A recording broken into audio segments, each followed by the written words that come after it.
안녕하세요. 복리의 마법으로 경제적 자유를 꿈꾸는 복리왕 닥터호입니다. 여러분, 이번 한 주도 정말 고생 많으셨습니다. 시장의 변동성이 작지 않았지만 다행히 제 계좌는 이번 주에도 훈훈한 기운을 이어갔습니다. 오늘 기준으로 제 개별주 계좌의 총 자산은 약 147만 7천 달러, 한화로 치면 약 21.8억 원에 육박하는 금액이 되었습니다. 먼저 이번 주 성과를 살펴볼까요?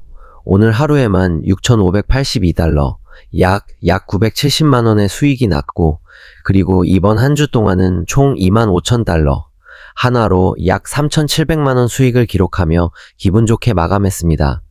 이번 주도 수익이 계속 나면서 이번 주도 매수 매도를 하나도 안 했습니다. 지난 1년간의 그래프를 보시면 아시겠지만 큰 흔들림 없이 꾸준히 우상향하는 모습을 보여주고 있습니다. 지수가 조정을 받을 때도 제 포트폴리오는 상대적으로 단단하게 버텨주면서 신고가를 향해 달려가고 있습니다. 물론 이 과정에서 마진 이자도 발생하고 있습니다. 최근 내역을 보니 약 793달러 정도가 이자로 나갔는데 수익금에 비하면 충분히 감내할 수 있는 수준이지만 항상 레버리지 관리는 보수적으로 접근하고 있습니다. 자, 그럼 많은 분이 궁금해하시는 제 포트폴리오 핵심 종목들을 살펴보겠습니다. 일단 여전한 제 압도적인 1위. 픽스는 제 포트폴리오의 35%를 차지하는 효자 종목입니다. 현재 수익률이 411%를 넘어섰습니다. 인프라와 데이터 센터 냉각 시스템 등 확실한 모멘텀을 가진 종목이라 믿고 가져가고 있는데 역시나 기대를 저버리지 않네요. 그 다음으로는 빅테크의 힘을 보여주고 있는 구글, 아마존, 메타가 있습니다. 이제 수익률 100%를 넘긴 구글과 아마존, 메타가 든든하게 뒤를 받쳐주고 있습니다. 특히 구글은 이미 원금 이상의 수익을 내며 10배거를 향해 가고 있습니다. 넷플릭스와 마이크로소프트도 각각 7%, 6%대의 안정적인 수익권에 진입해 있고 우버 또한 바닥을 다지고 올라오는 모습입니다. 그리고 제 아픈 손가락들이죠. 듀오링고와 마스터카드입니다. 물론 모든 종목이 다 오르는 건 아닙니다.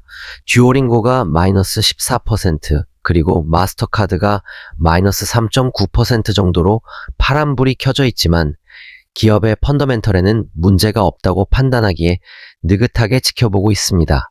결국 투자는 시간과의 싸움입니다. 좋은 기업을 골라 복리의 마법이 작동할 때까지 기다리는 것, 그것이 제가 약 22억이 넘는 자산을 읽어온 핵심 비결입니다. 자, 저번 주는 제가 좋다고 생각하는 ETF에 대해서 얘기를 했다면 이번 주는 반대로 제가 생각하기에 나쁜 ETF들에 대해 얘기해 보겠습니다. 몇몇은 상황에 따라 괜찮은 ETF이기도 한데 어떤 ETF들은 그냥 어느 상황이든 무조건 나쁜 ETF입니다. 왜냐하면 투자자의 자산을 엄청나게 갉아먹기 때문이죠. 대표적인 것이 액티브하게 운용되는 ETF들입니다. 아크 인베스트 같은 곳에서 운용하는 ETF들이죠. 제가 보기엔 정해진 방법론 없이 주먹구구식으로 종목을 고르는 것 같습니다. 마치 즉흥적으로 결정하는 것 같고 그 결과는 참담한 성과로 나타납니다. 아크 인베스트의 수장 캐시 우드는 제가 보기엔 좋은 세일즈맨이지 좋은 투자가는 아닙니다. 영업을 잘하니 많은 돈이 펀드로 들어오지만 정작 펀드 자체의 수익률은 꽤 저조하죠. S&P 500보다도 수익률이 떨어지고 제가 저번 주에 얘기한 SCH지보다도 훨씬 성과가 좋지 않습니다. 그런데 변동성만 심해서 투자자의 멘탈만 엄청나게 흔듭니다. 2020년에서 2022년도를 한번 보세요. 만약에 2021년 고점에 이 ETF를 샀으면 5년이 지난 지금도 수익률이 여전히 마이너스입니다. ETF의 개념이 오랫동안 보유하며 장기 투자하는 것인데 이렇게까지 변동성이 심하면 오래 들고 있기가 불가능합니다. 멘탈이 먼저 무너지죠. 그리고 또 하나는 바로 액티브 ETF는 엄청나게 높은 운용 보수를 챙긴다는 겁니다. 투자자의 자산은 파괴되고 있는데 운용사 매니저들만 배를 불리고 있는 거죠. 바로 이런 것들이 나쁜 ETF입니다. 그러니 단지 상장지수 펀드라는 이유만으로 무조건 안전하거나 좋은 투자처라고 믿지 마세요. 좋은 것과 나쁜 것을 분별할 줄 알아야 합니다. 좋은 ETF는 안정적이고 예측 가능한 패시브 방법론을 가지고 있습니다. 반면에 나쁜 ETF는 큰 위험을 감수하면서 안정적이지도 예측 가능하지도 않은 방법론으로 액티브하게 운용되는 것들이죠.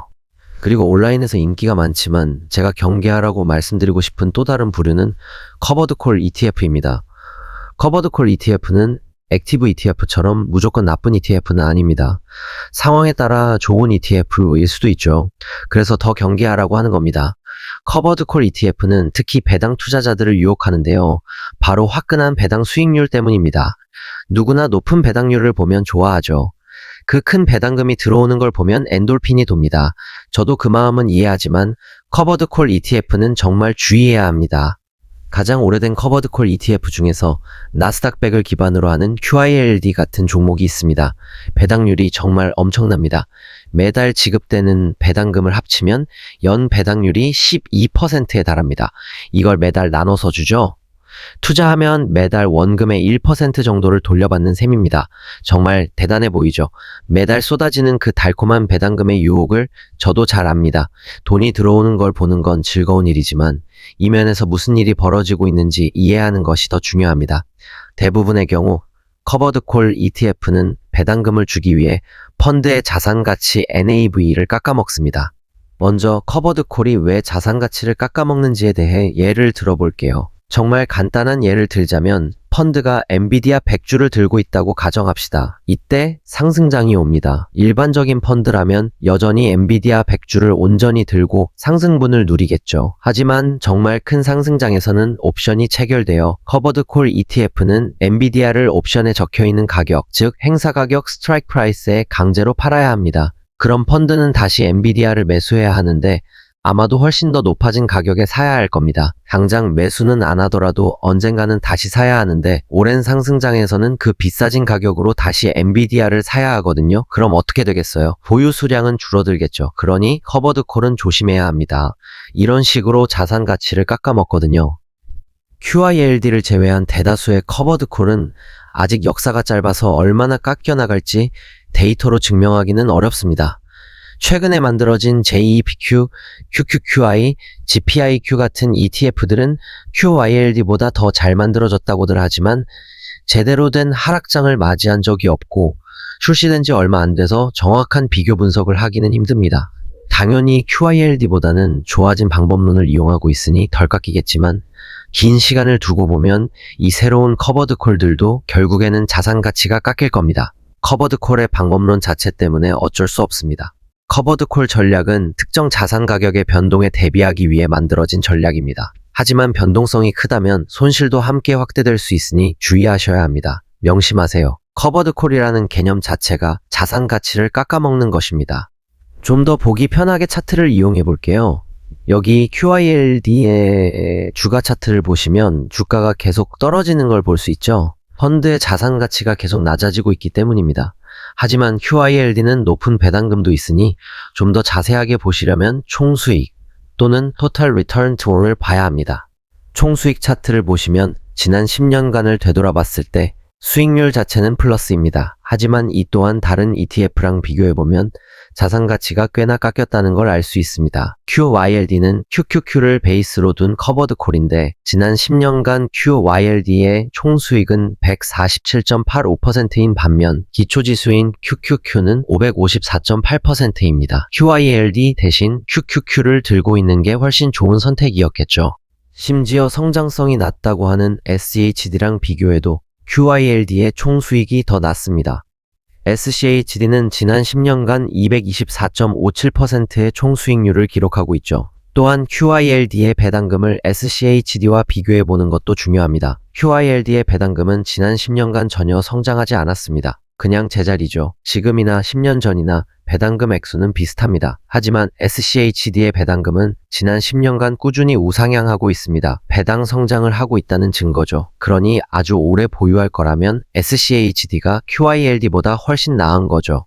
도대체 왜 그런 걸까요? 커버드 콜 ETF는 기업의 이익이나 현금 흐름에서 배당을 만들어내는 게 아니라 옵션 계약을 통해 그리고 펀드 원금을 파괴하면서 만들기 때문입니다. 즉, 커버드 콜 ETF에 투자하는 것은 배당금을 받기 위해 투자 자산의 모든 상승 잠재력을 희생하고 있는 것입니다. 대부분의 경우 가치를 창출하는 게 아니라 파괴하는 행위입니다. 이런 ETF들은 결코 시장 수익률 알파를 초과할 수 없습니다. 제 말을 명심하세요. 이런 류의 ETF가 10년 이상의 장기적인 관점에서 자기가 추종하는 지수를 이기는 경우를 절대 찾을 수 없을 겁니다. S&P 500을 추종하는 커버드 콜로는 JEPI, XYLD, GPIX, SPYI가 있고 QQQ를 추종하는 것으로는 JEPQ, QILD, GPIQ, QQQI가 있습니다. GPIX, GPIQ, SPYI, QQQI는 만들어진 지 3년도 안 되어 비교 분석이 어렵지만 JEPI, JEPQ, XYLD, QYLD를 실제 지수와 비교해 볼게요. 우선 10년이 넘은 XYLD와 QYLD를 S&P 500 및 QQQ와 비교해보면 총수익 면에서 엄청난 차이가 납니다. 옵션 프리미엄을 배당으로 받으면서 ETF 안에 자산 가치를 깎아먹었기 때문입니다. 그럼 요즘 더 향상되어 나왔다는 JEPI와 JEPQ는 어떨까요? 각각 출시된 지 6년과 4년이 되어 가는데 역시 지수와 비교해보면 JEPI와 JEPQ 또한 총수익 면에서 QQQ나 S&P 500을 따라가지 못합니다. QYLD나 XYLD보다 개선되었다지만 여전히 총수익이 낮은 걸 보면 자산 가치가 깎이고 있다는 걸 알 수 있습니다. 결국 어떤 종목을 가져와도 마찬가지입니다. 아주 짧은 특정 기간만 골라내지 않는 한 결국 S&P 500이나 QQQ가 이깁니다. 커버드 콜 ETF는 초과 수익을 만들어내지 못하니까요. 저는 이런 상품이 대다수 젊은 투자자에게 이득이 되는 상황을 거의 본 적이 없습니다. 그래서 많은 젊은 투자자들이 이런 곳에 큰 돈을 넣는 걸 보면 정말 안타깝습니다. 이 돈이 기업의 이익이 성장하는 복리 기계들, 즉 순수 주식에 투자되어야 하는데 가치를 파괴하는 도구에 쓰이고 있으니까요. 설상가상으로 이런 커버드 콜 ETF들의 부진한 성과 뒤에는 높은 운용 보수가 숨어 있습니다. QYLD와 XYLD의 운용 보수는 0.60%입니다. 0.6%가 넘는다는 건 정말 큰 금액입니다. JEPI랑 JEPQ는 그나마 나은 0.35%지만 그래도 매년 여러분의 돈 일부가 보수로 깎여나가고 있는 겁니다. 반면 S&P 500이나 SCHG는 약 0.05% 이하로 살 수 있습니다. QQQ는 조금 더 높지만 그래도 0.2%로 커버드 콜보다는 현저히 낮습니다. 한마디로 커버드 콜 ETF들은 비용은 몇 배나 더 비싸면서 성과는 훨씬 형편없는 겁니다. 저는 이것이 좋은 투자라고 생각하지 않습니다. 특히 젊으시다면 이 ETF들은 피하시길 권합니다. 최고의 투자는 체계적이고 예측 가능하며 반복 가능한 것입니다. 눈속임이 없고 높은 보수를 챙기는 매니저가 관리하지 않는 성장하는 경제 속에서 기업의 순수한 지분 소유권에 투자하는 종목이어야 합니다. 복잡한 계약이나 옵션이 얽혀있지 않은 것들 말이죠. 그래서 SCHG, SCHD, S&P 500 QQQ처럼 세계 최고의 기업들을 담고 있는 ETF들이 앞으로도 가장 좋은 성과를 낼 가능성이 큽니다. 물론 커버드 콜이 액티브 ETF처럼 항상 나쁘다는 말은 아닙니다. 커버드 콜 ETF는 잘 쓰이면 은퇴를 조금 더 편하게 해줄 수 있는 소중한 도구입니다. 은퇴를 앞두고 있거나 이미 은퇴했거나 갑자기 수입이 끊겨 현금 흐름이 절실한 분들에게는 정말 귀한 상품입니다. 일을 더 이상 하지 않고 현금이 필요한데 자산이 많지 않다면 반드시 이용해야 할 상품 중 하나입니다. 당연히 자산 모두를 커버드 콜로 돌리면 위험하겠지만 자산의 10%에서 50% 정도를 활용해 은퇴 이후에 현금 흐름을 만드신다면 노후가 훨씬 편해질 수 있습니다. 머리 아프게 자산을 매도할 필요 없이 오직 들어오는 현금만으로 생활이 가능하죠. 하지만 아직 일을 많이 하실 수 있는 20대에서 40대까지는 커버드 콜을 만질 필요가 없다고 믿습니다. 아직 일할 날이 많고 하락장도 버틸 수 있는 나이면 차라리 소유권에 투자해야 합니다. 복잡한 옵션을 통해 받는 배당에 매달릴 필요가 없습니다. 은퇴를 바라보고 계신다면 매달 필요한 금액을 계산해보고 커버드 콜을 적절히 사용하세요. 그러면 훨씬 든든하고 안전한 은퇴 생활을 즐기실 수 있습니다. 이것이 제가 오랫동안 투자하며 보아온 것들입니다. 제가 얘기하는 모든 게 항상 옳지는 않겠지만 이 사람은 이렇게 생각하는구나 정도로 참고해 주시면 감사하겠습니다. 자, 이제 곧 거대 기업들의 분기 보고서가 줄줄이 발표될 텐데 제가 다 읽어보고 제 의견을 정리해서 다음 주 영상에 담아보겠습니다. 좋아요와 구독, 알림 설정 꼭 부탁드립니다. 지금까지 복리왕 닥터호였습니다.